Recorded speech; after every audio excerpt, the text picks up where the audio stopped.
శ్రీ నోరి శ్రీనాథ వెంకట సోమయాజులు గారు రచించిన గీతా దర్శన్ 3వ భాగం 20/12/23. మనం అసలైన దానిలోకి వచ్చేసాం. భగవద్గీతలోకి ఒక అధ్యాయం, మొదటి అధ్యాయం అయిపోయింది. 2వ అధ్యాయం సాంఖ్య యోగంలో అర్జున విషాద యోగం అయిపోయింది. సంజయ ఉవాచ తం తథా కృపయావిష్టమశ్రుపూర్ణాకులేక్షణం విషీదంతమిదం వాక్యమువాచ మధుసూదన. సంజయుడు ధృతరాష్ట్రుడితో చెప్తున్నాడు, రిలీజ్ చేస్తాడు కదా అంతా అక్కడ. రాజా, ఈ విధంగా యుద్ధంలో తన వాళ్ళంతా చనిపోతారనే భావంతో దుఃఖిస్తున్న, దయవల్ల కలిగిన కన్నీటితో నిండిన, కలత చెందిన కళ్ళు కలిగినటువంటి అర్జునుడితో శ్రీకృష్ణ భగవానుడు ఇప్పుడు చెప్పబోయే విధంగా అంటున్నాడయ్యా. ఈ శ్లోకంలో ముముక్షువుకు ఉండాల్సిన దయ మొదలైన ఆత్మగుణాలు అర్జునుడికి ఉన్నాయని, ఈ సంసారాన్ని ఎలా తరించగలను అనే తపన కూడా ఆయనకి ఉందని, కృపయావిష్టమశ్రుపూర్ణాపులేక్షణం వగైరా విశేషాల వల్ల మనకు కనపడుతున్నాయని వ్యాఖ్యాతలు.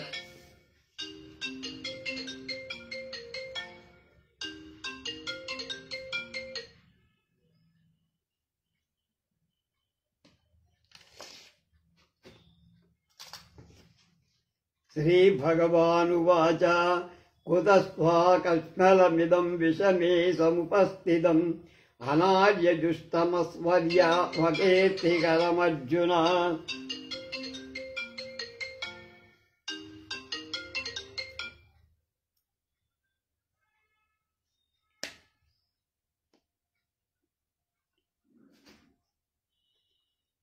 పైన చెప్పిన విధంగా దుఃఖిస్తున్న అర్జునుడి గురించి కృష్ణుడు ఇలా అంటున్నాడు. అర్జున, శాస్త్రార్థ పరిజ్ఞానం, సంప్రదాయ జ్ఞానం లేని వాళ్ళు మాత్రమే యుద్ధం ఎడల విముఖత్వాన్ని పొందుతారయ్యా. యుద్ధం అనేది పాపానికి కారణమని, స్వర్గప్రాప్తికి ప్రతిబంధకమని అంటారు. కానీ నీ వంటి ఉత్తమ క్షత్రియుడికి యుద్ధ పరాంగుముఖత్వం అపకీర్తి తెచ్చిపెడుతుందయ్యా. శిష్టుల చేత గర్హింపబడే ఈ యుద్ధ పరాన్ముఖత్వం సమయం కాని సమయంలో నిన్ను ఎలా ఆవరించిందో నాకేం అర్థం కావట్లా అన్న. క్లైబ్యం ఆత్మగమ పార్థ నైతత్వయుపపద్యతే క్షుద్రం హృదయ దౌర్బల్యం త్యక్తోత్తిష్ట పరంతవ. అర్జున, నువ్వు నపుంసక ధర్మాన్ని అంటే అధైర్యాన్ని, యుద్ధ విముఖతను పొందకు. అది పనికిరాదు, శోభించదు. శత్రువులను తరింపచేసేటువంటి ఓ అర్జున, తప్పింపచేసేటువంటి ఓ అర్జున, ఇలాంటి నీచమైన మానసిక దౌర్బల్యాన్ని వదిలే యుద్ధాన్ని ప్రారంభించు. ఉత్తిష్టద అంటవే. పరంతప అనే సంబోధనం శత్రువులను తప్పింపచేయి అని అర్థం. అంతే తప్ప యుద్ధాన్ని మాని స్వజనానికి దుఃఖాన్ని కలిగించకు అని సూచిస్తా.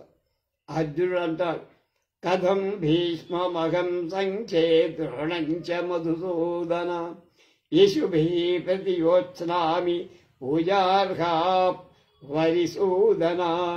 అర్జునుడు శ్రీకృష్ణుడితో మళ్ళీ అంటున్నాడు, శత్రు సంహారం చేసిన ఓ కృష్ణ, పూలతో పూజింపతగిన నా తాత అయిన భీష్ముణ్ణి, నాకు అస్త్ర విద్యా గురువైన ద్రోణాచార్యుని బాణాలతో ఎదుర్కొని ఎలా యుద్ధం చెయ్యనయ్యా?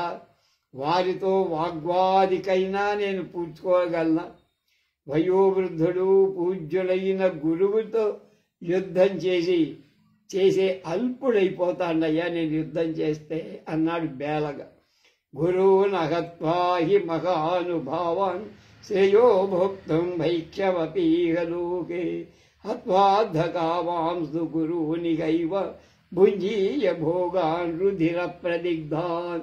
ఏ కర్మ చేసినందువల్ల కేవలం ఇహలోక జీవికా వృత్తి మాత్రమే ఫలంగా లభిస్తుందో అటువంటి కర్మ పాప కారణం అవుతుంది. క్షత్రియులకు యుద్ధం అనేది ధర్మ కారణమే అయినా ఆచార్యాదులను చంపడమనే యుద్ధ కర్మ వల్ల జీవికా వృత్తి మాత్రమే లభిస్తుంది. కాబట్టి యుద్ధం పాపహేతువని అర్జునుడు అంటున్నాడు. అందుకే అలా అన్నాడు. మహానుభావులైన పండితులు, సచ్చీలు, అధ్యయనాదుల చేత గొప్పగా పేరు పొందినవాడు, పెద్దలైన వాడు భీష్మద్రోణ కృపాచార్యులను చంపటం కంటే ఈ లోకంలో భిక్షాటనం చేసి బతకడం మంచిది. గురువధ చేసి ఈ లోకంలో మనం అనుభవించే భోగ రూపమైన అర్ధకామాలే తప్ప ఇంకా ఏం లేదు. ఇలా అర్ధకామాల కోసం చేసే ఈ యుద్ధ కర్మ పాపహేతువు. ధనం కోసం, భోగం కోసం, పదవుల కోసం, ద్వేషబుద్ధితో రాజకీయ లాభాల కోసం హత్యలకు పాల్పడేవారు ముఖ్యంగా ఆలోచించాలి ఈ చెప్పిన విషయం అంటున్నారు సోమయాజులుగా. నైతద్విజ కథ కథ కథరన్నో గరీయో యద్వా జయేషు యది వానో జయేయు యానే వహత్వా నజీవిషామ తేవ స్థితా ప్రముఖే దాత్తరాష్ట్రా. భిక్షాటనం, యుద్ధం అనే రెంటిలో ఏది మనకు కర్తవ్యమో తెలియకుండా ఉందిగా. హింసతో కూడిన పాపహేతువైన యుద్ధం కర్తవ్యమా, లేక హింస లేనటువంటి భిక్షాసనం కర్తవ్యం? యుద్ధంలో జయం లభిస్తుందనే విషయం నమ్మకం లేదు కదా, సందిగ్ధం. యుద్ధంలో ఎవరిని ఎవరు జయిస్తారో చెప్పలేం. జయాపజయాలు మనం ఎవరూ నిర్ణయించలేం. ఎవరిని జయించి చంపి ఒక్క క్షణం కూడా బతకడానికి మనం ఇష్టపడమో అటువంటి పెత్తండ్రి కుమారుడు శత్రుపక్షంలో ఉన్నారయ్యా. కార్పణ్య దోషోపహత స్వభావ పృచ్ఛామి త్వాం ధర్మ సమ్మూఢచేతా యశ్రేయసా నిశ్చితం బ్రూహి తన్మే శిష్యంతేహం శా అధిమాం త్వాం ప్రపన్నం. నేను దైన్యమనే దోషంతో దూషితమైనటువంటి అంతఃకరణలతో జగత్తును ధరించే ధర్మస్వరూపమైన బ్రహ్మాన్ని గుర్తించలేని అవివేకిని నేను. నాకు ఏది శ్రేయస్సు కలిగిస్తుందో అంటే యుద్ధమా, భిక్షమెత్తుకోవడం, ఈ రెంటిలో ఏది మంచిదో దాన్ని చెప్పమని నేను కోరుతున్నా. శిష్యుడైన నేను నీ శరణు పొందా. నాకు ఆత్మోపదేశం, ధర్మోపదేశం చేసి ఆజ్ఞాపించి అని లైన్ వచ్చేది. తన నాశనాన్ని గ్రహించని వాడు కృపాణుడు, కృపణుడు. నాశన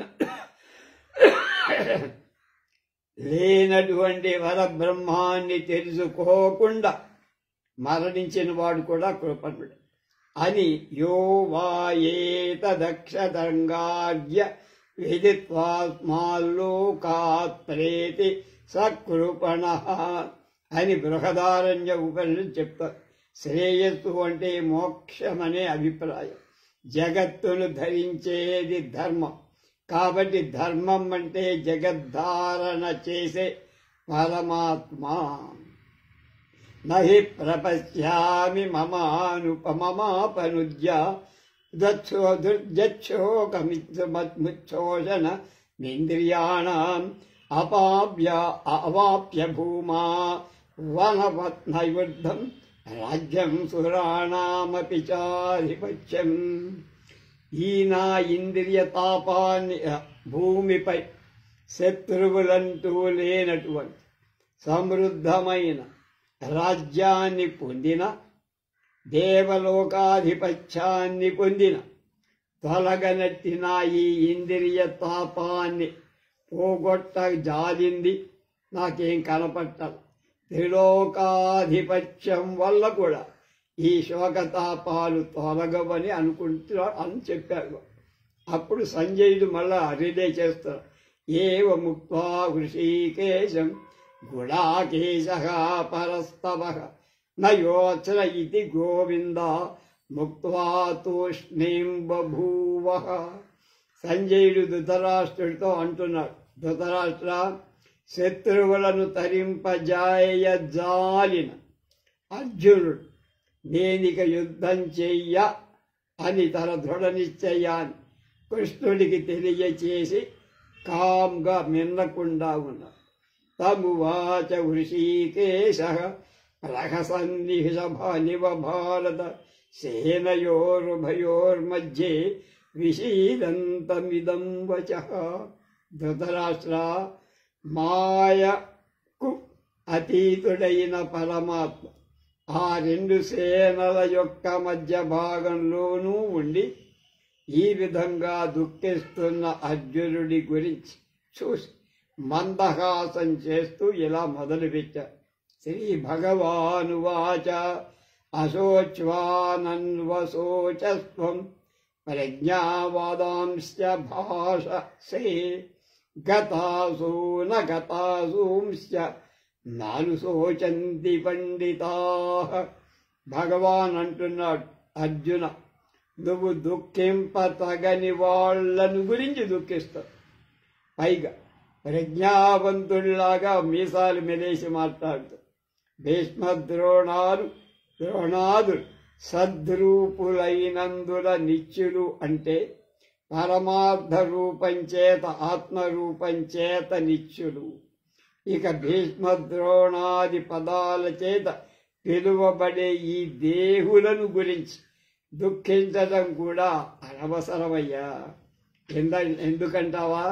వాళ్ళు శిష్టాచారణ పరిపాలనా తత్పరులు కాదు. ఈ దేహం పోగా ఇంతకంటే మంచి దేహం పొందుతా. ఈ దుఃఖం భ్రాంతిజన్యం. అనాత్మజ్ఞులైన వాళ్లే, అంటే ఆత్మను గురించి తెలియని వాళ్లే బతికున్న వాళ్లను గురించి నేను లేకపోతే వీళ్ళంతా ఎలా బతుకుతారు అని దుఃఖిస్తా. చచ్చిన వాళ్ళని గురించి అయ్యో మరణించారు కదా అని ఏడుస్తా. ఆత్మజ్ఞాన సంపన్నులైన వాళ్ళకి ఈ రెండు రకాల దుఃఖాలు ఉండవు. జీవాపేతం వావకి భేదం మ్రియతే న జీవో మ్రియతే అని ఛాందోగ్య శృతిని బట్టి ఉపాధులైన దేహాలు నశిస్తాయే తప్ప ఆత్మ నశించదు. కాబట్టి మరణించిన వాళ్లను గురించి, మరణించబోయే వాళ్లను గురించి ఆత్మజ్ఞానులు ఎవరు దుఃఖించరు.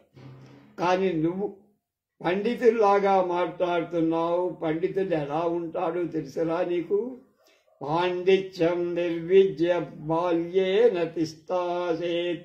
బృహదారణ్యకంలో ఆత్మజ్ఞానాన్ని పొంది తల్లి పాలు త్రాగి సంతోషంతో ఉండే బాలుళ్లాగా ఉండాలి. అది వాడు పండితుడు. నత్వే వాహం మాతుజాసం నత్వం దేవే జనాధిప నైవ భవిష్యామః సర్వే వయమతః పరం.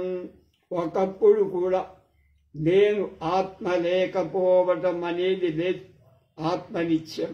ఒకప్పుడు కూడా నీవు సైతం లేకపోవటం అంటూ లేదు. కనుక లేకపోవటం అనేది ఎవడూ లేడు. మనమంతా ఎప్పుడూ ఉండేవాళ్ళ నిత్యులం.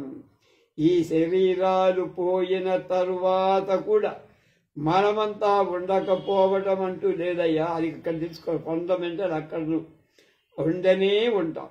మనం భూత భవిష్యత్తు వర్తమానాలు మూడిట్లో ఉన్నాం.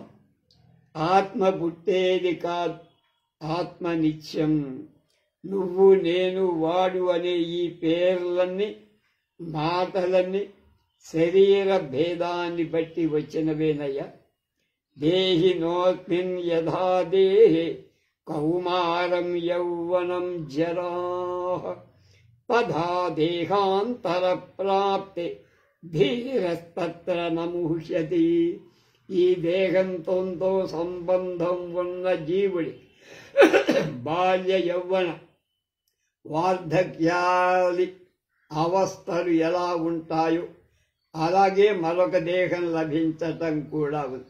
ఎప్పుడు బాల్యంలో ఉండవు, ఎప్పుడు యవ్వనంలో ఉండవు, ఎప్పుడు వార్ధక్యంలో ఉండవు. అలా కాబట్టి జీవుడికి ఈ దేహ సంబంధం వల్ల మూడుగా కనిపిస్తున్న అవస్థలు ఎలాంటివో, నాల్గవదైన దేహాంతర ప్రాప్తి అంటే మరణాంతరం కూడా మరొక దేహం లభించటం అనేటువంటిది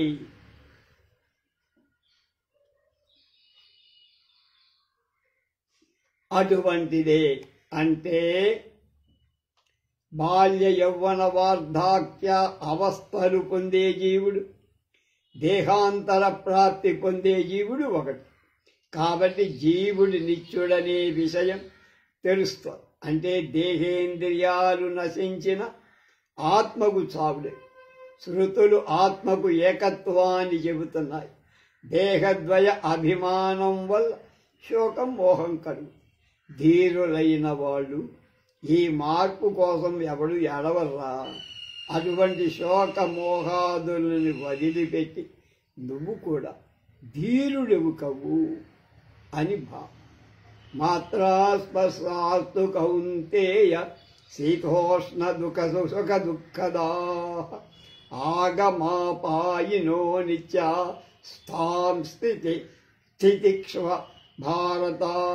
చర్మం మొదలైన ఇంద్రియాల వల్ల, ఇంద్రియాలకు విషయాలైన స్పర్శాదుల వల్ల మనకు శీతం ఉష్ణం వేడి చలి అనేది సుఖ దుఃఖాలు కలుగుతాయి. ఇవన్నీ వస్తూ ఉంటాయి, పోతూ.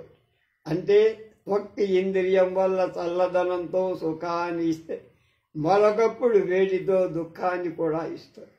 అలాగే కళ్ళు మనకు రూపదర్శనం వల్ల ఇచ్చే సుఖ దుఃఖాలు కూడా అలాంటివి. అంటే ఇంద్రియాల వల్ల, వాటి విషయాల వల్ల కలిగే సుఖ దుఃఖాలు నిత్యాలు కావు.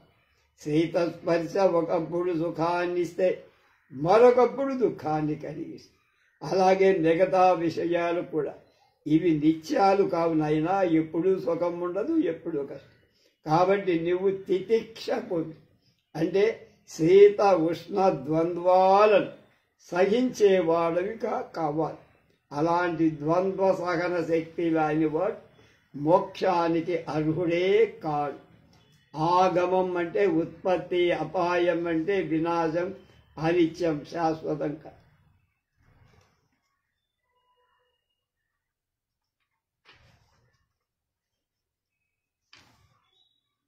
యం హి న వ్యధయస్త్వేతే యస్యంచేతే పురుషం పురుషర్షభ సమదుఃఖ సుఖం ధీరం సోమృతత్వాయ కల్పతే. అర్జున, శీతోష్ణాదుల వల్ల కలిగే సుఖ దుఃఖాలు ఎవడికైతే సమాన బుద్ధి కలిగి ఉంటుందో, ఏ బుద్ధిమంతుడికి సుఖం వల్ల హర్షం, దుఃఖం వల్ల విషాదం కలగదు, అలాంటి వాడు మోక్షానికి వాడే అర్హుడు. పైన చెప్పబడిన తితిక్ష వలన కలిగే లాభం ఏమిటంటే ఇది. ద్వంద్వ సహిష్ణువైన వాడికే తత్వమసి అనే వాక్యార్థంలో నిష్ట కలుగుతుంది.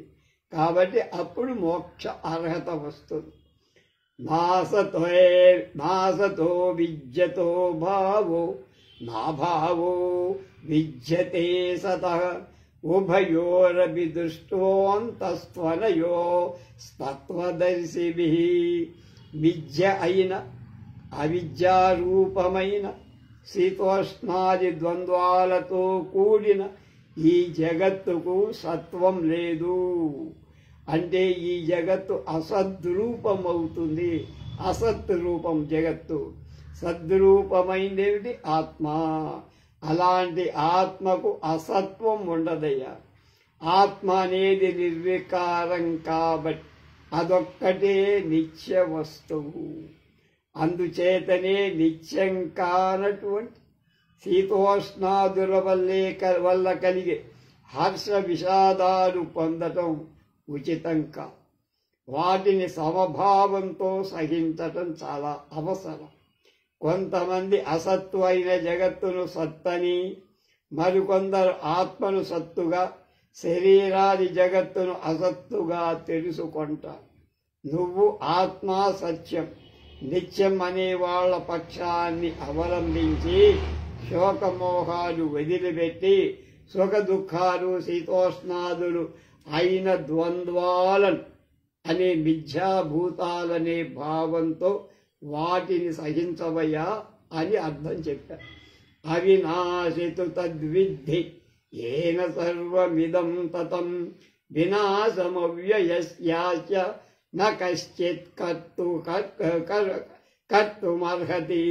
ఏ సద్రూపమైన ఆత్మచేత లేక పరబ్రహ్మచేత ఈ సమస్త జగత్తు వ్యాప్తమై ఉందో అలాంటి ఆ సద్బ్రహ్మం నాశనం లేదు అని తెలుసు. వృద్ధి క్షయాదులు లేని ఈ బ్రహ్మకు నాశనం కలగజేసేవాడెవడూ లేడు. అలాగే ప్రళయ కాలంలో కూడా ఆత్మ బ్రహ్మం అవినాశే. సదేవ సోమ్యేదమగ్ర అసీత్ అనే శృతి వచనం ఇందుకు ప్రమ. సద్రూప బ్రహ్మం వృద్ధి క్షయాదులు లేనటువంటి అవిక్రయం. శరీరాదుల్లాగా స్వరూపం చేత దానికి నాశనం ఉండదు. అంటే ఆత్మకు నిరవశేష నాశనం కాని సావశేష నాశనం కానీ లేదు.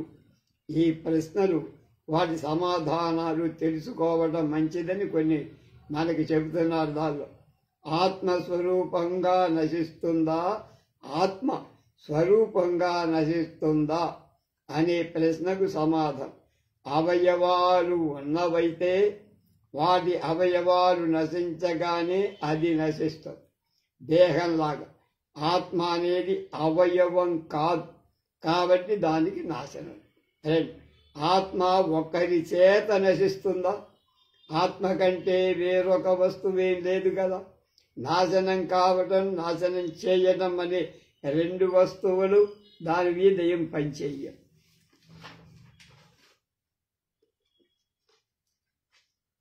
ఆశ్రయం నశించినందున నశిస్తుందా? ఆత్మకు ఆత్మ కంటే వేరొక ఆశ్రయం అంటూ లేదు. దేహాన్ని ఆశ్రయించుకోలేదు కాబట్టి అనాశ్రయ నాశనం వల్ల ఆశ్రయ నాశనం వల్ల ఆత్మకు నాశనం ఉందంటానికి వీళ్ళే. కస్మిందు భగవత్ ప్రతిష్ఠిత ఇది స్వే మహిమ్ని అనే శృతి వల్ల ఆత్మకు ఆత్మ అతిరిక్తమైన ఆశ్రయం ఏదీ లేదు. అలాగే స్వసంబంధి నాశనం వల్ల నశిస్తుందా ఆత్మ? అవయవాలు ఉండే అవయవ వస్తువులలోనే సంయోగ వియోగాలనేవి ఉంటాయి. ఆత్మ నిరవయం, దానికి అవయవం లేదు కాబట్టి దానికి స్వసవలంబనం ఏదీ లేదు. స్వసంబంధి నాశనము కాదు. ఆత్మ స్వకారణం చేత నశిస్తుందా? నచాస్య కశ్చిజ్జనితాతు విద్యతే అనే వేదం ఆత్మకు కారణమే లేదని చెబుతోంది. కాబట్టి కారణం చేత నశించటం జరగదు. ఆత్మ స్వకార్యం చేత ఏమైనా నశిస్తుందండి గురువుగారు? నా తస్య కార్యం కరణం చ విద్యతే అనే శృతి ఆత్మకు కార్యమే లేదంటోంది. కాబట్టి ఈ స్వకార్యం వల్ల నశించటం కూడా ఉండదు. కారణం చేత నశించదు, కార్యం చేత కూడా అందుచేత ఆత్మ నిత్యం అవ్యయం, నశించదు, కరగదు అన్నారు. అంతవంత ఇమే దేహ నిత్యస్యోక్తా శరీరిణ అనాశినో అప్రమేయస్య తస్మాద్యుధ్యస్య భారత. మళ్ళా కృష్ణ పరమాత్మ అర్జున, నాశరహితుడు, ఏ ప్రమాణం చేత తెలియరానిదైన ఆత్మ, జీవుడు నిత్యుడు. జీవాత్మ ధరించే దేహేంద్రియాదులు మాత్రమే నాశనం కాలవి. కనుక నువ్వు యుద్ధం చెయ్యి. నువ్వు అనుకునేటువంటి ఈ భీష్మ ద్రోణాదుల శరీరాలే నశిస్తాయి. జీవాత్మ నిత్యమైనందువల్ల నిజానికి వాళ్లకు మరణం లేదు. అర్జున్ని ఈ విధంగా కృష్ణుడు యుద్ధానికి ప్రేరేపిస్తున్నట్లుగా మనకి కనిపిస్తోంది, కానీ అది నిజం కాదంటున్నారు సోమయాజులు. స్వధర్మమైన యుద్ధానికి పూనుకొని సిద్ధపడి అర్జునుడు యుద్ధక్షేత్రానికి వచ్చి, కానీ పితృపితామహమిత్ర భ్రాత్రాదుల్ని చూసి క్షణిక మోహం వల్ల దుఃఖితుడయ్యా. కృష్ణుడు చేస్తున్నదల్లా ప్రతిబంధకంగా ఉన్న అర్జునుడి అజ్ఞానాన్ని పోగొట్టి ప్రతిబంధ నివారణ చేస్తాడు. శ్లోకంలోని నిత్యం, అవినాశి అనే 2 పదాలు ఒకే అర్థాన్ని ఇచ్చేవిగా కనపడతాయి. నాశనం అనేది సావశేష నాశనం, నిరవశేష నాశనం అని 2 రకాలు. రోగం లంఘనం వల్ల శరీరం చిక్కిపోయి ప్రాణాలు మాత్రం మిగిలి ఉంటాయి. ఇది శరీరానికి కలిగిన సావశేష నాశనం. చనిపోయి శరీరం భస్మమైతే అది శరీరానికి నిరవశేష నాశనం. అది కనుక ఆత్మకు ఈ 2 రకాల నాశనాలు లేనట్టి నిత్యత్వం ఉంది. నిత్యం అనటం వల్ల నిరవశేష నాశనం లేదని, అవినాశి అవటం వల్ల సావశేష నాశనం కూడా లేదని గ్రహించమన్నారు. ఏనం వేత్తి హంతారం యశ్చైనం మన్యతే హతం ఉభౌ తౌ న విజానీతో నాయం హంతి న హన్యతే. ఇటువంటి ఆత్మను సంహరించే దానినిగా తలచేవాడు, సంహరింపబడే దానినిగా తలచేవాడు, సంహరించేవాడిగా సంహరింపబడేవాడు, తలచేవాడు ఇద్దరూ కూడా ఆత్మజ్ఞానం లేని వాళ్ళే, అజ్ఞానులే. ఆత్మ సంహరించేది కాదు, సంహరింపబడేది కాదు అనే విషయం తెలియని వాడు ఆత్మస్వరూపం తెలియని వాడే అన్నాడు కృష్ణుడు. ఇంతవరకు కృష్ణుడు అర్జునుడికి చేసిన ఉపదేశం అతనికి కర్మలలో ప్రవృత్తి కలిగించే ఉద్దేశంతో చేసింది కాదు. కేవలం అర్జునుడి యొక్క శోకమోహాదులకు కారణమైన అవిద్యా నివృత్తి కోసం చెప్పిందే. అది కూడా తన ఇష్టం వచ్చినట్టుగా చెప్పింది కాదు. కఠోపనిషత్తులోని ఏవం వేత్తి హంతారం అనే రుక్కు ఉంది. హంతే చేన్మన్యతే హంతుం హన్యమానే శరీరే అనే శృతి వచనాన్నే కృష్ణుడు చెప్పాడు. దీన్ని బట్టి అర్జున, భీష్మద్రోణాదుల్ని నేను చంపుతున్నాను అని నువ్వు అనుకోవటం, వారు నీ చేత చంపబడుతున్నారని కూడా అనుకోవటం అబద్ధం, భ్రమ. శ్రీకృష్ణుడు ఆత్మ అవిక్షయం అనేందుకై ఇక్కడ కఠవల్లిలోని 2వ మంత్రాన్ని చెబుతున్నాడు. నజాయతే మ్రియతే వా కదాచిన్నాయం భూత్వా భవితా వా న భూయః అజో నిత్యశాశ్వతోయం పురాణో న హన్యతే హన్యమానే శరీరే. ఏది పూర్వకాలంలో లేక వర్తమానంలో కనిపిస్తుందో, ఏది పూర్వకాలంలో ఇప్పుడున్న వర్తమానంలో అలాంటి దాన్ని పుట్టేది అని చెప్పచ్చు. ఆత్మ అనేది పూర్వం లేకుండా వర్తమానంలో ఉండేది కాదు, కాబట్టి దానికి ఉత్పత్తి లేదు అని చెప్తున్నాడు. ఏది పూర్వకాలంలో ఉండి వర్తమాన కాలంలో కనిపించదో ఉండదో అది నష్టమని చెప్పబడుతుంది. ఆత్మ పూర్వం ఉంది, ఎప్పుడు లేనిది కాదు, అందుచేత అది నాశనం లేనిది. కాబట్టి ఆత్మను అజము, అవినాశి, నిత్యం అంటారు. ఆత్మ నశించదు, కృషించదు, శాశ్వతమై పూర్వంలో కూడా కొత్త వృద్ధి రూపంలో ఉండే క్రియ లేనిది. అంటే ముందు చిన్నదిగా ఉండి తర్వాత క్రమంగా పెరిగేది కాదు. వృద్ధి క్షయాలు లేవు. శరీరం సంహరింపబడినా ఆత్మ మాత్రం పరిణామ క్రియ లేనిది, ఉత్పత్తి లేనిది, నిత్యం. కనుక ఈ విధంగా ఆత్మకు షడ్భావ వికారాలు పుట్టడం, ఉండటం, వృద్ధి పొందడం, చివరి విపరిణామం చెందడం, క్షీణించడం, నశించడం ఈ 6 లేవు. అందువల్ల నేను చంపుతున్నానని, నేను వాళ్ళచే చంపబడుతున్నానని అనుకునే ఇద్దరు ఆత్మస్వరూపం తెలిసిన వాళ్ళు కాదు.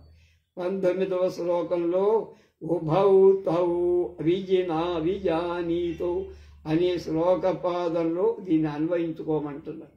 వేదా వినాశినం నిత్యం య ఏవం మజమవ్యయం కథం స పురుష పార్థ కం ఘాతయతి హంతికం.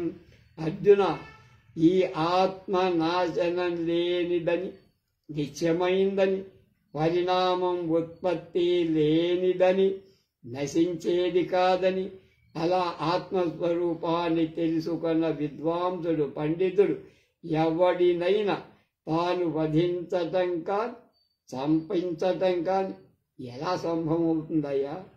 ఎవరినీ తాను చంపజాలడు, చంపటానికి ప్రేరేపింపను కూడా లేదు. ఆత్మస్వరూపం తెలుసుకున్న వాడికి అజ్ఞానం వల్ల పుట్టే అధ్యాస, భ్రాంతి తొలగిపో. ఆ భ్రాంతి తొలగిపోవడంతో దానివల్ల కలిగే రాగద్వేషాలు పోతాయి. అట్లాంటి వాటికి కర్తృత్వ భోక్తృత్వాదులు ఉండవు. ఆ విధమైన అధ్యాసరహిత స్థితిలో చంపేవాడు, చంపబడేవాడు, చంపించేవాడు అనే భేదాలు ఉండవు. అందుకే కం ఘాతయతి హంతి కం అనే మాట ఉపయోగించారు. వసాంసి జీర్ణాని యథా విహాయ నవాని గృహ్ణాతి నరూపరాణి తథా శరీరాని విహాయ జీర్ణాన్యాని సంయాతి నవాని దేహి. మానవుడు చిరిగిపోయిన వస్త్రాలు విడిచి కొత్త వస్త్రాలను గ్రహించినట్లుగా, ధరించినట్లుగా జీవుడు వార్ధక్యాదుల వల్ల శిథిలమైపోయిన శరీరాన్ని వదిలి మరొక దేహాన్ని పొందుతారు. ఆత్మకు కర్మ అనేది సంభవించదని, అది అవికారమని చెప్పారు. దానికి దృష్టాంతం కూడా మనుష్యుడు ఏ మార్పు లేకుండాని, ఏ విక్రయం లేకుండాని పాత వస్త్రాలు వదిలి వాటిని కొత్తవి ధరించేనట్టుగా జీవుడు ఏ వికారం లేకుండాని జీర్ణదేహాన్ని వదిలి కొత్త శరీరాన్ని ధరిస్తాడు. కాబట్టి ఆత్మ అవిక్రయం. అవిక్రియమైనందువల్ల అవినాశ్యత్వాన్ని సైతం సిద్ధిస్తోంది. ఈ విషయాన్ని ఇంకా కొంచెం విపులంగా చెప్తున్నాడు కృష్ణుడు. నైనం ఛిందంతి శస్త్రాణి నైనం దహతి పావకః నైనం క్లేదయంచాపో న శోషయతి మారుతః. ఖడ్గం మొదలైన శస్త్రాలు ఆత్మను నరకలేవు, ఛేదించలేవు. అగ్ని ఆత్మను దహింపచేయలేదు. నీరు ఆత్మని తడపలేదు. వాయువు దాన్ని ఎండింపచేయలేదు. ఆత్మ యొక్క అవిక్రియత్వాన్ని చెప్పారు. కత్తులు, కటారులు ఆత్మని, ఆకాశాన్ని ఛేదించడం ఎలా కుదరదో, పృథివ్యాపస్తేజో వాయువుల వల్ల ఆత్మకం వికారం కలగదు. ఆత్మ అనేది అవయవాలు లేనిది కాబట్టి మార్పు అనేది అవయవాలు ఉన్న వాటికే సంభవం. కాబట్టి శస్త్రాదుల వల్ల ఆత్మకు లేదు నాశనం. ఆత్మస్వరూపాన్ని తర్వాత అచ్ఛేద్యోయ మదాహ్యోయ అక్లేజ్యో శోష్యేవ నిత్య సర్వగతస్థాను అచలోయం సనాతన. ఆత్మ ఛేదింపదగింది కాదు, దహింపదగింది కాదు, తలపదగింది, ఎండింపదగింది కాదు. ఆ ఆత్మ నిత్యమైంది, నాశనం లేని, అంతా వ్యాపించి ఉంది. స్థాణువులాగా స్థిరంగా ఉంటుంది, చలనం లేదు. అది చిరంతరమైంది, ఏ కారణం వల్ల పుట్టేది కాదు, సనాతనమైంది. అవ్యక్తోయమచించోయమవికార్యోయముచ్యతే అస్మాదేవం విదిత్వైనం నాను శోచతి మర్హసి. అర్జున, ఈ ఆత్మ అవ్యక్తం, ఏ ఇంద్రియాలకు కనపడదు. కర్మ జ్ఞానేంద్రియాలకే కాక మనసు కూడా ఆత్మ చిక్కేది కాదు, అందేది కాదు అని శృతుల్లో చెప్పబడి, అలాంటి దానినిగా ఆత్మను నువ్వు తెలుసుకొని శోకాన్ని మానవయ్యా. నిత్యమైనట్టి ఆత్మ కోసం నువ్వు దిక్కించడం అనవసరం అని చెప్తున్నావు. అధ చైనం నిత్యజాతం నిత్యం వా మన్యసే అమృతం తదాపిసి త్వం మహాబాహు నైనం శోచితుమర్హసి. మహావీరా, ఒకవేళ ఆత్మను నువ్వు నిత్యంగా పుట్టేదిగా, నిత్యం ఏ క్షణానికి ఆ క్షణం పుట్టి చచ్చిపోయేదిగా అనుకుంటే, శరీరం పుట్టినప్పుడల్లా ఆత్మ పుడుతుందని, శరీరం నశించినప్పుడు ఆత్మ కూడా నశిస్తుందని నువ్వు అనుకున్నప్పటికీ నీవు దీనికోసం దుఃఖించరాదయ్యా. ఈ ఆత్మ జన్మ నాశాలు అనేవి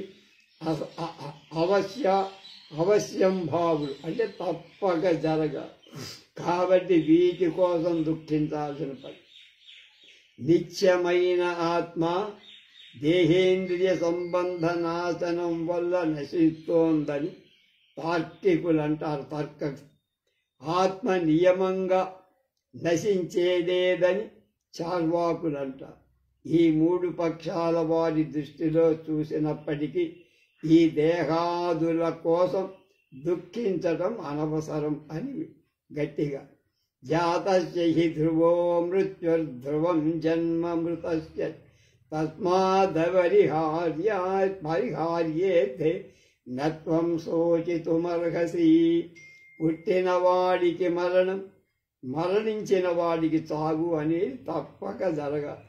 వాటిని తప్పించుకోవడానికి ఎవడి వల్ల కాదు. అలాంటి అపరిహార్యమైన వాటి కోసం దుఃఖించడం మంచిది కాదయ్యా. ఈ యుద్ధంలో మరణించకపోతే భీష్మ ద్రోణాదులు శాశ్వతంగా ఉంటారా? అలా వాడు శాశ్వతంగా ఉండేవాళ్ళైతే నువ్వు ఈ యుద్ధం కోసం, వాళ్ళ చావు కోసం విచారించటం న్యాయమే. కానీ వీళ్ళందరూ వాళ్ళ శరీరాలు కలిగిన ఆరంభ కర్మక్షయం వల్ల స్వయంగానే మరణిస్తారు. నువ్వు చంపకపోయినా చస్తారు కాబట్టి.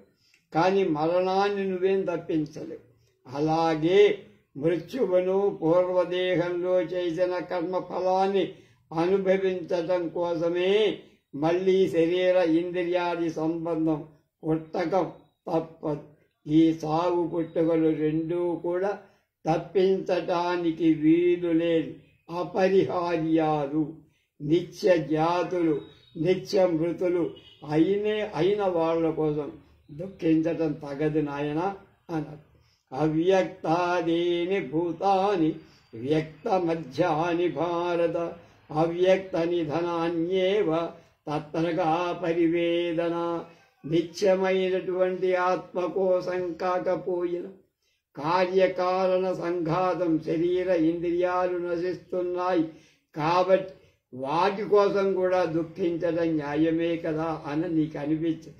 అందుకు సమాధానం చెప్తాడు.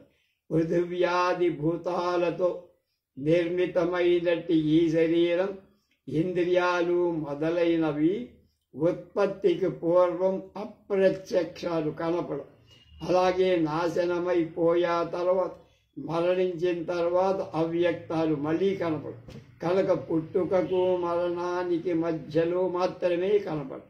పుట్టుక ముందు కనిపించదు, మరణం తర్వాత కూడా కనిపించనటువంటి స్వప్నం లాంటి మిథ్యాభూతాలైన వాటి కోసం దుఃఖం ఎందుకురా పిచ్చయ్యా? స్వప్నంలో కనిపించిన బంధుమిత్రాదులు జాగ్రత్త అవస్థలో కనిపించటం లేదని ఎవడైనా దుఃఖిస్తారా? ఆశ్చర్యవత్ పశ్యతి కశ్చిదేన ఆశ్చర్యవద్వదతి తథైవ చాన్యః ఆశ్చర్యవచ్చైనమంజశృణోతి శ్రుత్వాప్యేనం వేదన చైవ కశ్చిత్ అన్నారు. ఒక ఆత్మను ఒకడు ఎన్నడూ చూడని అద్భుతమైన దానిలా చూస్తారు. ఆత్మ తెలియంది కాబట్టి ఆత్మను చూసిన వాడే దుర్లభనే భావం. అలాగే ఒకనొకడు ఆత్మను ఆశ్చర్యంలాగా చెబుతారు. ఆత్మ అనేది వాగింద్రియానికి అగోచరం కాబట్టి ఆత్మ ఉపదేశం దుర్లభం అని. అలాగే ఒకనొకడు ఆత్మను ఎన్నడూ విన్నదానిలాగా వింటాడు, వినని దానిలాగా అంటే ఆత్మ అనేది శ్రవణానికి దుర్లభమైంది కాబట్టి శ్రోత కూడా దుర్లభం.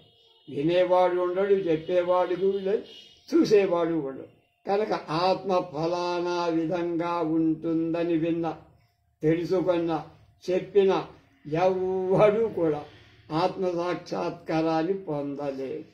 ఆత్మవేత్త, ఆత్మ ఉపదేశకుడు, ఆత్మశ్రోత అయిన వాడు 1,00,000 మందిలో ఏ ఒకరో ఉంటే ఉండవచ్చు. దేహి నిత్యమబధ్యోయం దేహే సర్వస్య భారత తస్మాత్ సర్వాణి భూతాని నత్వం శోచితుమర్హసి. అర్జున, సమస్త ప్రాణుల యొక్క శరీరాలు వధింపబడుతున్నా నిరవయవమైన ఆత్మ మాత్రం ఏ స్థితిలో చంపబడదు. కాబట్టి మీ తాతల కోసం, గురువుల కోసం దుఃఖించటం తగదు. దేహి అంటే లింగదేహం ఉపాధిగా గల జీవాత్మ అని అర్థం చేసుకో. లింగదేహం ఆత్మలాగానే అవధ్యమైంది కాబట్టి దుఃఖించటం అనవసరం. ఒకే ఆత్మ అన్ని దేహాల్లో ఉన్నందువల్ల ఆత్మకు సర్వవ్యాపకత్వం ఉందని తెలుస్తుంది. అందుచేత నువ్వు భ్రాతృ గురు సుహృదాతుల కోసం దుఃఖించటం వ్యర్థం. స్వధర్మమపి చావేక్ష న వికంపితుమర్హసి ధర్మ్యాధియుద్ధాశ్రేయోత్ న్యత్ క్షత్రియస్య తన విద్యతే. ఇంతవరకు పరమార్థతత్వ విచారణ చేసి చూడగా ఆత్మ నిత్యమవటం వల్ల సంపదగింది కాదని, ఆత్మనాశనం చెందదని, లేకపోవడంతో శోకమోహాలు అనవసరమని చెప్పారు. ఇక స్వధర్మం దృష్ట్యా కూడా శోకమోహాలు అనవసరమని చెప్తున్నారు. క్షత్రియుడికి యుద్ధం స్వధర్మం. ఎవడికి ఏది స్వధర్మము దాన్ని వాళ్ళు ఆచరించాలి, అనుష్ఠించాలి. కాబట్టి స్వధర్మమైన యుద్ధాన్ని నువ్వు స్వధర్మంగా భావించి చెయ్యాలి. నువ్వు ఈ స్వధర్మ స్వరూపమైన యుద్ధం నుండి చెలించి పారిపోకూడదు. శస్త్రచికిత్సకుడికి ఎవరివైనా సరే దుష్టాంగాలు ఖండించాలి. అక్కడ చెడిపోయిన భాగాన్ని తీసవతల పారేయాలి తప్ప. అలాగే ఇతర వృత్తులు స్వధర్మానుష్ఠానంలో స్వపర భేదానికి హింసలకు తాగుడే. క్షత్రియుడికి యుద్ధం శ్రేయస్కరం కాబట్టి అనుష్ఠించాల్సిందే. ఈ యుద్ధం ధర్మం కోసం కాబట్టి, ప్రజా సంరక్షణార్థం కాబట్టి, ధర్మంతో కూడిందే కాబట్టి నువ్వు ఆ ధర్మం నుంచి వెనక్కి తిరగకూడదు, చెలించకూడదు. యదృచ్ఛయాచోపపన్నం స్వర్గద్వారమపావృతం సుఖినః క్షత్రియాః పార్థ లభంతే యుద్ధమీదృశం. అర్జున, రాజులకు తాము కోరకుండానే తలవని తలంపుగా లభించిన యుద్ధం తెరచి ఉంచిన స్వర్గద్వారం లాంటిది. ఈ భూమిపై అటువంటి యుద్ధం అయాచితంగా లభించిన మహారాజులు సుఖం పొందుతారు. ఎందుచేత యుద్ధంలో జయం వల్ల కీర్తి, పరాజయం వల్లనైతే శీఘ్రంగా స్వర్గగమనం. కనుక ఏ విధంగానైనా సరే వాళ్ళు అదృష్టవంతులే కదయ్యా, సుఖమే పొందుతారు కదా. అధచేత్వమిమం ధర్మ్యం సంగ్రామం న కరిష్యసి తత స్వధర్మం కీర్తించ హిత్వా పాపమపాప్స్యసి. అర్జున, ఒకవేళ నువ్వు ధర్మంతో కూడినట్టు అంటే స్వధర్మ సమ్మతమైన ఈ యుద్ధాన్ని చెయ్యకపోతే, క్షత్రియోచితమైన యుద్ధాన్ని చెయ్యకపోతే స్వధర్మాన్ని నిర్వర్తించని వాడు అవుతావు.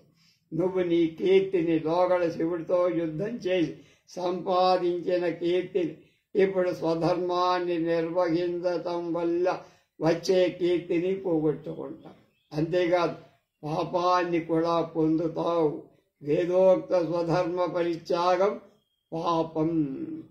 అకీర్తించాపి భూతాని కథయిష్యంతి తే వ్యయం సంభావితశ్చ కీర్తి మరణాదతిరిచ్యతే. కేవలం స్వధర్మ పరిత్యాగం, కీర్తి పరిత్యాగమే కాదు, చిరస్థాయిగా అర్జునుడు పారిపోయాడు రోయ్ యుద్ధం నుంచి అనే అపఖ్యాతి కూడా పొందుతావురా. అందరూ నిన్ను గురించి హేయంగా నీచంగా చెప్పుకుంటారు. ధర్మాత్ముడు శూరుడు అనే ఖ్యాతి పొందిన వాడికి అపకీర్తి మరణం కంటే చాలా కష్టమయ్యా. అపకీర్తి కంటే మరణం చాలా నయం బాబు అన్నాడు. భయాద్రణాదుపరతం మన్యంతే త్వాం మహారథా ఏషాం చ త్వాం బహుమతో భూత్వా యాస్యతి లాఘవం.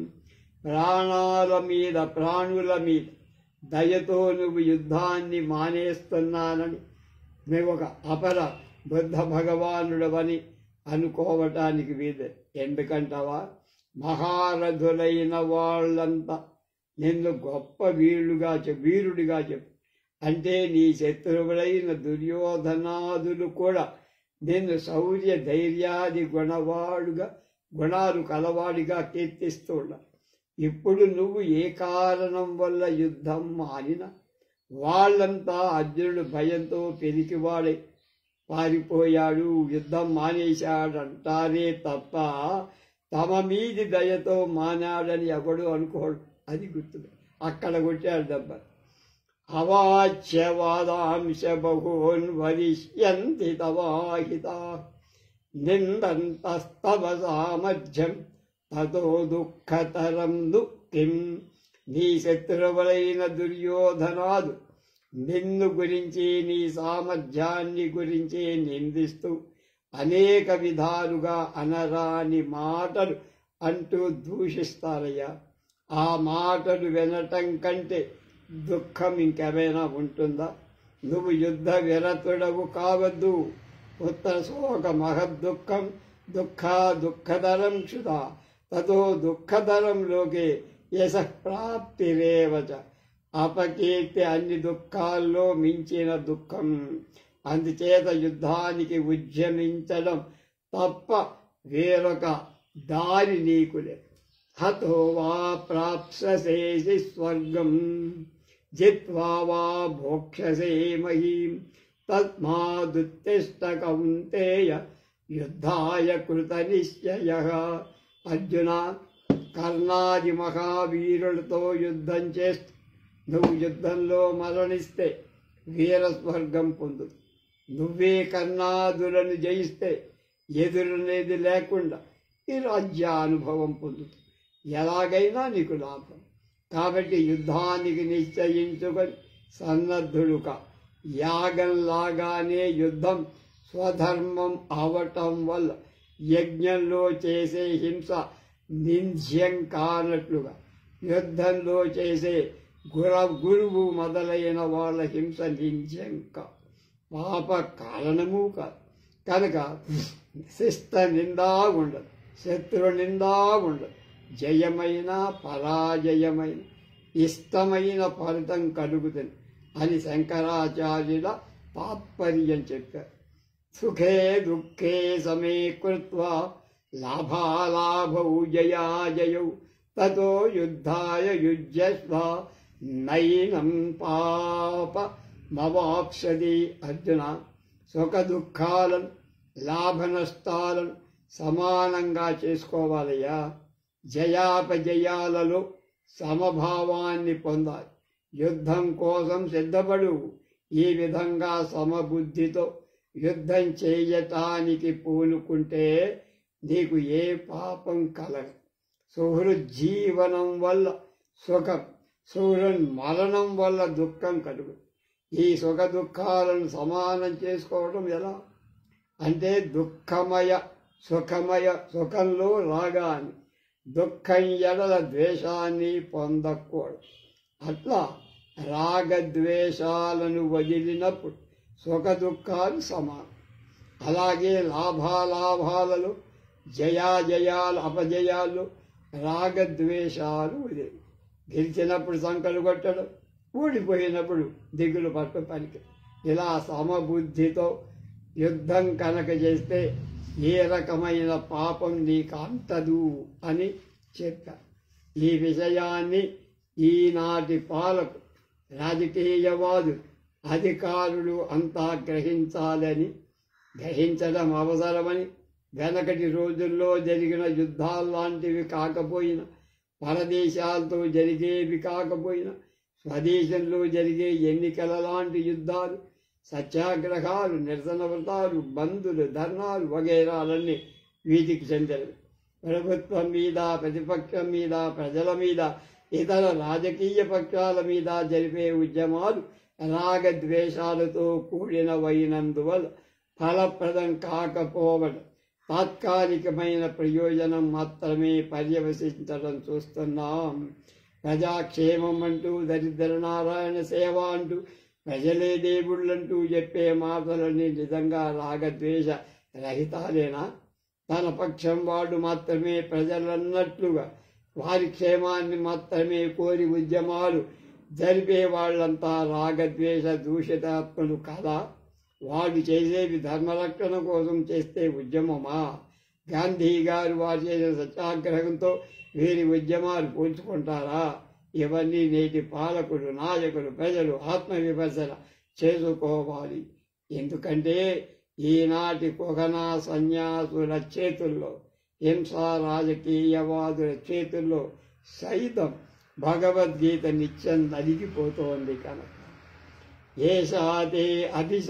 ఏషాతే విహితా సాంఖ్యే బుద్ధిర్యోగే త్విమాంసుడు బుద్ధ్యా యుక్తో యయా పార్థ కర్మబద్ధం ప్రహాసరి. అర్జున, ఎంతవరకు ఈ పరమార్థ విషయమైన జ్ఞానాన్ని నీకోసం చెప్పా.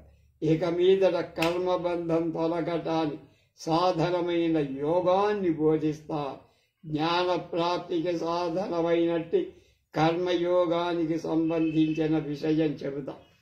శోకమోహాలు, రాగద్వేషాలు, కర్తృత్వ భోక్తృత్వాలే సంసారం.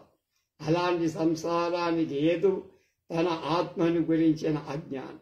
ఆ అజ్ఞాన నివృత్తికి పరమార్థ వస్తు వివేక జ్ఞానం కాదు. అటువంటి విజ్ఞానాన్ని ఇంతవరకు అర్జునుడికి చెప్పారు. ఇంతవరకు ఇది జ్ఞాననిష్ట అనిపించుకోడు. ఇక జ్ఞాననిష్టను వదిలి కర్మనిష్టను గురించి చెప్పాలి. ఎందుకంటే కార్యంలోకి దిగాలి. యోగం అంటే ఫలాన్ని కోరకుండా ఈశ్వరార్పణ బుద్ధితో చేసే కర్మ.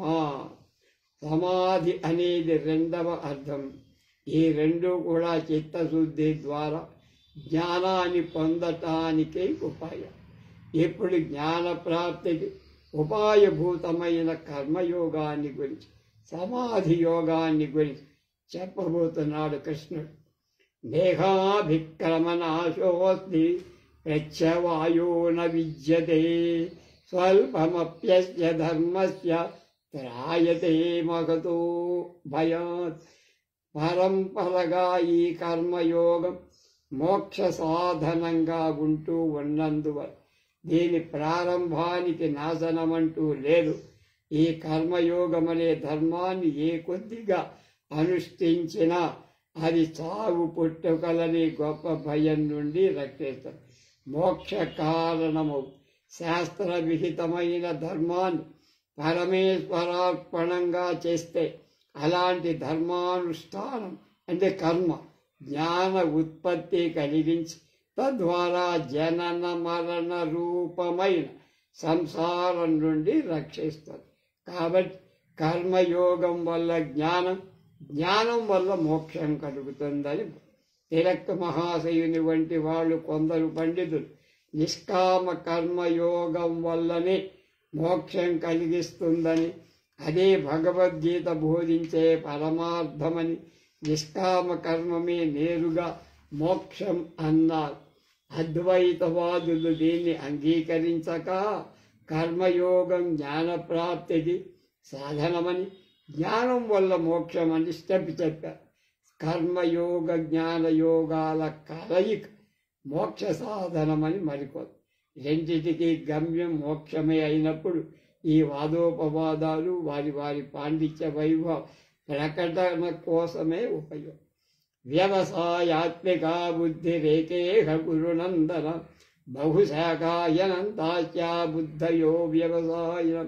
అర్జున, ఈ మోక్ష మార్గానికి సంబంధించిన సాంఖ్య బుద్ధి చెప్పబోయే యోగ బుద్ధి నిశ్చయాత్మకమైంది. నిశ్చయం కలిగే బుద్ధి ఒక్కటిగానే ప్రకాశిస్తుంది. విపరీతమైన భావను తొలగిస్తుంది. వివేకం లేని వాళ్ళ బుద్ధులు అనేక విధాలుగా అనంతమైనవిగా ఉంటాయి.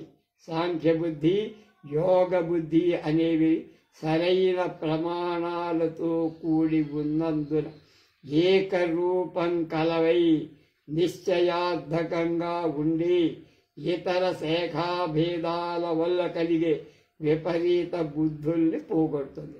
అదే సమ్యజ్ఞానాన్ని ఇచ్చే సాంఖ్య బుద్ధిని చెప్పి ఆ సాంఖ్య బుద్ధికి హేతువైన యోగ బుద్ధిని గురించి చెప్పడం ప్రారంభిస్తున్నాడు పరమాత్మ.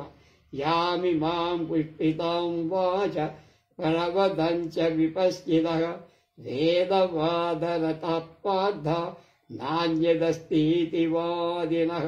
అర్జున, అల్పబుద్ధులైన అవివేకులు కొందరు అనేకమైన అర్ధవాద వాక్యాల ద్వారా బోధించబడేటువంటి ఫలాలకు సాధనాలైనటువంటి వేదవాక్యాల మీద ఆసక్తి ఉన్నవాళ్ళై స్వర్గాన్నిచ్చే కర్మలను మించిన ఈశ్వరుడు కాని మోక్షం కాని ఏమీ లేవు అని వినటానికి మృదువుగా ఇంపుగా ఉండే మాటలు చెబుతారు.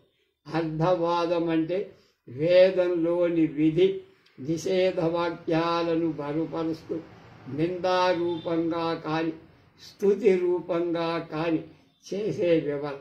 వీరి మాటలన్నీ అనుభవించేందుకు తగిన ఫలాలు లేక కేవలం పుష్పాలతో మాత్రం అందంగా ఉండే మోదుగ వృక్షంలాగా వినేందుకు మాత్రం రమణీయంగా ఉంటాయి. నిరతిశయ ఫలశూన్యమైంది. కామాత్మాన స్వర్గఫలాః జన్మ కర్మ ఫలప్రదాం క్రియా విశేష బహుళాం భోగైశ్వర్య గతిం ప్రతి. కోరికలతో కూడినవాడు, స్వర్గమే పురుషార్థమని భావించేవాడు అయిన అవివేకులు కొందరు భోగాలు, ఐశ్వర్యం, స్వర్గం, పశుపుత్రాదులను ఇచ్చే కర్మల గురించి విశేషాలను అధికంగా చెప్పే వేదాలలోని వాక్యాలు వధిస్తూ మధురంగా ఇతరులకు చెబుతూ సంసారంలో తిరుగుతూ ఉంటారు. అటువంటి వారికి నిశ్చయాత్మకమైన బుద్ధి ఉంది. భోగైశ్వర్య ప్రసక్తానాం తయాపహృత చేతసాం వ్యవసాయాత్మికా బుద్ధి సమాధౌ న విధీయతే. కర్మకాండ నిష్ఠులకు యోగ బుద్ధి, సాంఖ్య బుద్ధి కలుగదు అని చెప్తున్నారు. కామ్య కర్మ అనుష్ఠాన పరులు భోగాదులలో, ఐశ్వర్యాలలో లగ్నమైన మనసు కలవాళ్ళై ఉండటంతో వారు భోగ ఐశ్వర్యాలతో తాదాత్మ్యం చెందుతారు. అట్టి వాళ్ళనే బహిర్ముఖులు అంటారు. అంతర్ముఖులు కాదు. బహిర్ముఖులకు వివేక జ్ఞానం వల్ల కలిగే నిశ్చయాత్మకమైన బుద్ధి, దాన్నే వ్యవసాయాత్మిక బుద్ధి. అంటే వ్యవసాయం చేయలే కాదు, నిశ్చయమైన బుద్ధి జనించదు. క్రియా విశేష విస్తారాన్ని ప్రకటించే వేదవాక్యాల చేత వారి వివేక జ్ఞానం కప్పబడినందున అలాంటి మూఢలకు నిశ్చయాత్మకమైన బుద్ధి అంతఃకరణంలో సమాధిలో సంభవింపదు. ఇక్కడ సమాధి అనే శబ్దానికి అంతఃకరణే అర్థం చెప్పారు కనుక సమధీయతేస్మిన్ పురుషోపభోగాయ సర్వం. పురుషుడి ఉపభోగం కోసం సర్వం దీనిలో ఉంచబడుతుంది కనుక సమాధి శబ్దానికి అంతఃకరణం అనే అర్థం చెప్పారు. కనుక యోగ దర్శనంలో చెప్పబడిన సమాధులను ఇక్కడ ఎందుకు గ్రహించరాదు చెబుతారు. త్రైగుణ్య విషయా వేదాః నిస్త్రైగుణ్యో భవార్జున నిర్ద్వంద్వో నిత్యసత్వస్థో నిర్యోగక్షేమ ఆత్మవాన్. కర్మలను ప్రతిపాదించే వేదాలు సత్వరజస్తమో గుణాలను సంబంధించిన పుణ్యపాప వ్యామిశ్ర కర్మలను గుర్చి వాటి వల్ల కలిగే పుణ్యపాప ఫలాల గురించి చెబుతారు. నువ్వు అటువంటి త్రిగుణ సంబంధమైన పుణ్యపాప వ్యామిశ్ర కర్మలతో వాటికి ఫలమైన కామనలతో సంబంధం లేకుండా చూసుకో. సుఖ దుఃఖాలు శీతోష్ణ ద్వంద్వాలు లేని వాడివి కావాలి. సదా సత్వగుణాన్ని ఆశ్రయించి సంపాదించడం, సంపాదించిన దాన్ని కాపాడటం అనే యోగక్షేమాలు లేని వాడవై అప్రమత్తంగా ఉండాలి. విషయాలకు లోబడి ఉండటాన్ని ప్రమాదం. అటువంటి విషయ పరత్వం లేనివాడు అప్రమాది. అట్లా అప్రమత్తుడైన వాడికే యోగక్షేమ రాహిత్యం ఉంటుంది. అలాంటి వాడు సత్వగుణ సంప్రదానం. సత్వగుణ ప్రధానుడికి ద్వంద్వ సహిష్ణుత్వం ఉంటుంది. దానివల్ల నిష్కామత్వం లభిస్తుంది. అలాంటి నిష్కాముడికి నిశ్చయాత్మక బుద్ధి కలిగి శ్రేయస్సు లభిస్తుందని చెప్పు. యావానర్ధబుధపానే సర్వతః సంపృతోదకే తావాన్ సర్వేషు వేదేషు బ్రాహ్మణస్య విజానతః. కోపా తటాకాదుల్లో నూతుల్లో చెరువుల్లో పానాదులు కావించినందువల్లనే కలిగే ఫలితం అంతటా వ్యాప్తమై ఉన్న నదుల్లో చేసే స్నానపానాదుల వల్ల కలిగే ఫలంలో అంతర్భాగం చెందదు. నదులలో స్నానం చేసిన వాడు ఇక నూతల కోసం చెరువుల కోసం వెతకక్కల పెద్దవాడు.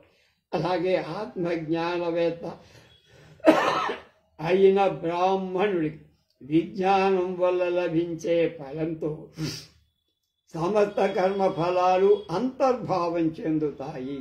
బహువేత్తలకు వేద కర్మ వల్ల కలిగే ప్రయోజనం ఏమీ ఉండదు.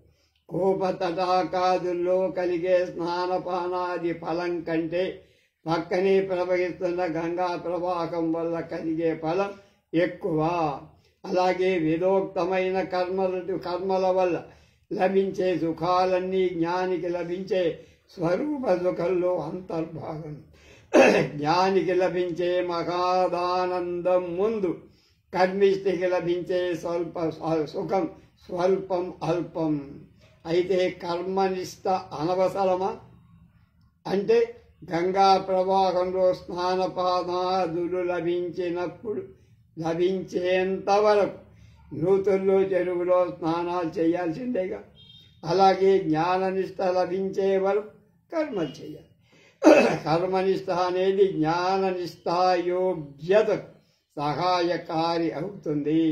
ఆ కర్మనిష్ట ఎలా ఉండాలో చెప్తున్నారు. కర్మణ్యేవాధికారస్తే మా ఫలేషు కదాచన మా కర్మ ఫలహేతు భూర్మాతే సంగోస్వకర్మణి అర్జున, కర్మ చేయటానికి మాత్రమే నీకు అధికారం, అంతే తప్ప కర్మ ఫలాన్ని కోరే అధికారం లేదురా. కాబట్టి నీకు కర్మఫల తృష్ణ పనికిరా. నువ్వు కర్మఫలంలో ఆశ ఉంటే కర్మఫలానికి హేతుభూతుడవుతావు.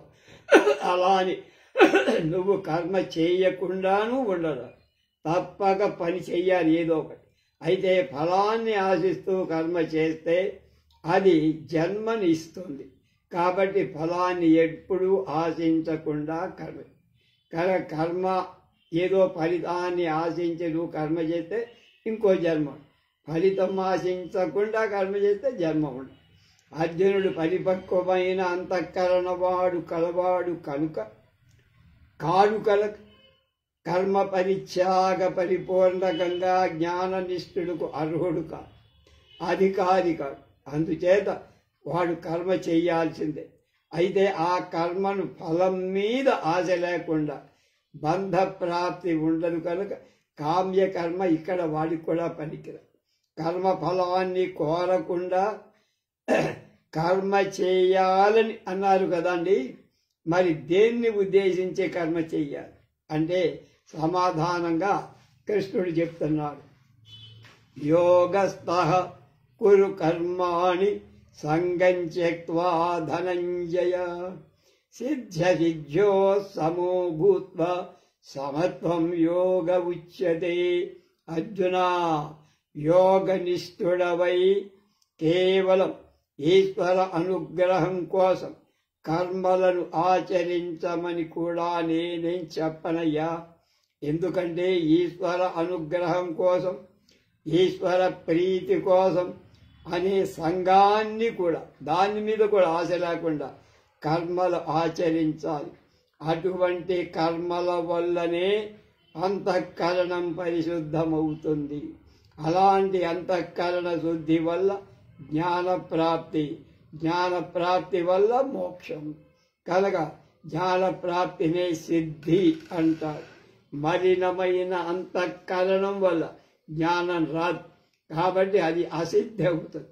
కనుక జ్ఞానం సిద్ధిస్తుందని కాదు, సిద్ధించదని కాదు, అనుకోకుండా సిద్ధి అసధ్యుల మీద సమభావాన్ని వహించడమే యోగంగా చెప్పు. వెనుక స్వాతంత్ర సమరంలో తిలక్ గాంధీ మొదలైన వారు సత్యాగ్రహాన్ని ఆయుధంగా వాడారు. సత్యాగ్రహానికి కర్మయోగమే ప్రాతిపదిక కనుక వాళ్ళు కర్మయోగానికే ప్రాధాన్యమిచ్చి తిలక్ మహాశయులు భగవద్గీత యొక్క పరమార్థమంతా కర్మయోగాధ్యాయంలోనే ఉందని గీతారహస్యమనే గ్రంథాన్ని రచి వారు ద్వేషరహితులై, రాగద్వేషరహితులై, ఫలాపేక్ష వదలి కేవలం కర్తవ్య బుద్ధితో, స్వధర్మ బుద్ధితో ఉద్యమాలను చేపట్టారు. ఫలాన్ని ఆశించాలా, అనుభవించను కూడా లేదు. ఈనాటి రాజకీయ నాయకులు రాగద్వేష దూషిత ఆత్ములై స్వీయ ధర్మ బుద్ధితో కాక స్వలాభాపేక్షతో ఉద్యమాలు చేస్తున్నారు. భగవద్గీత మాత్రం వారి చేతుల్లో తలకిందలైపోతుంది.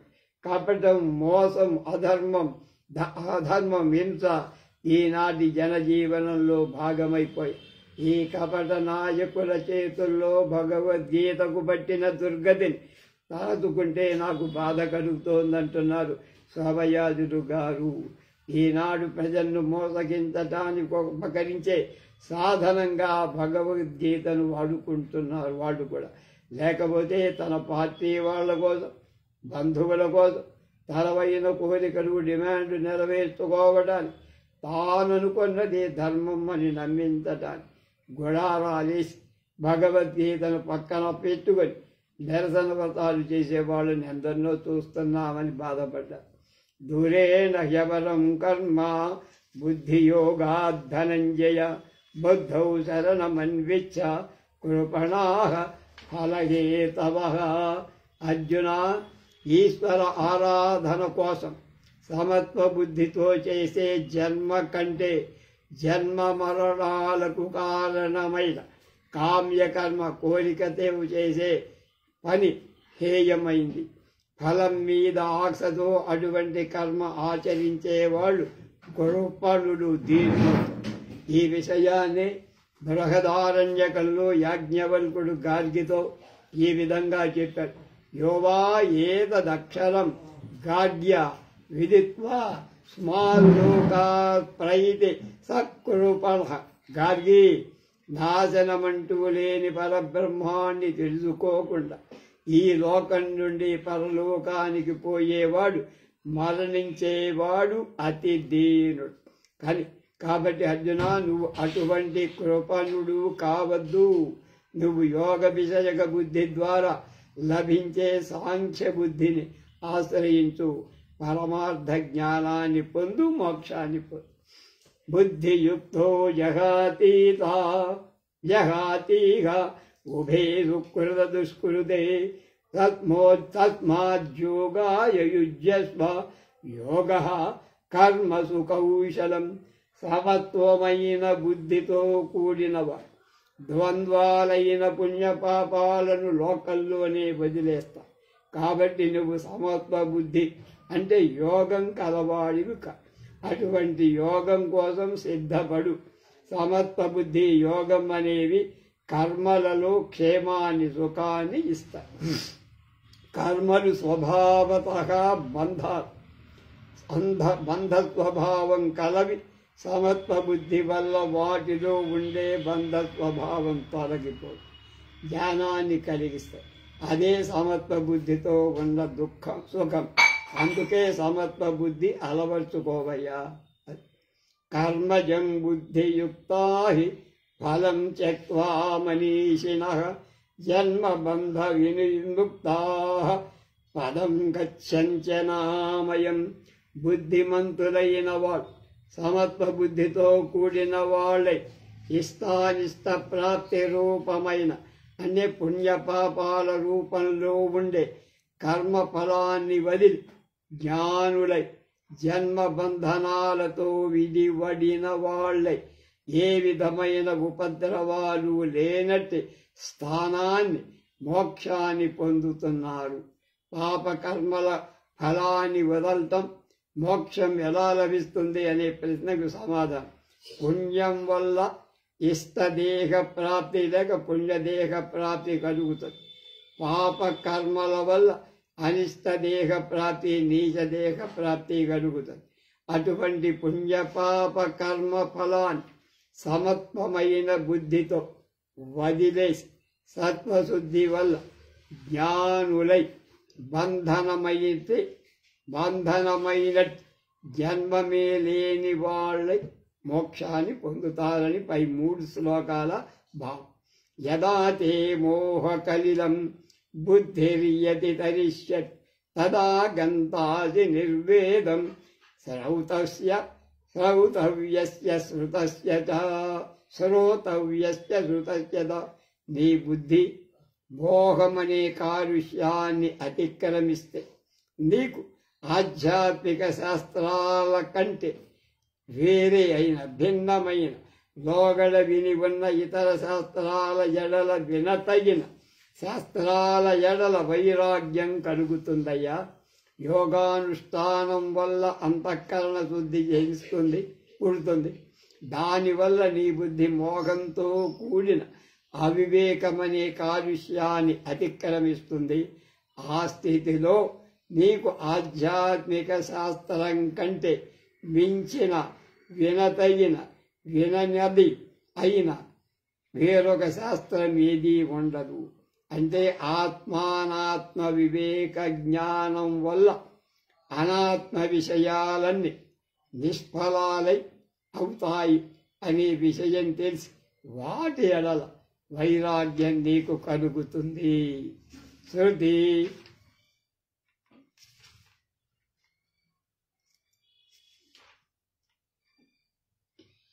మిగతా విషయాలు రేపు. స్వస్తి.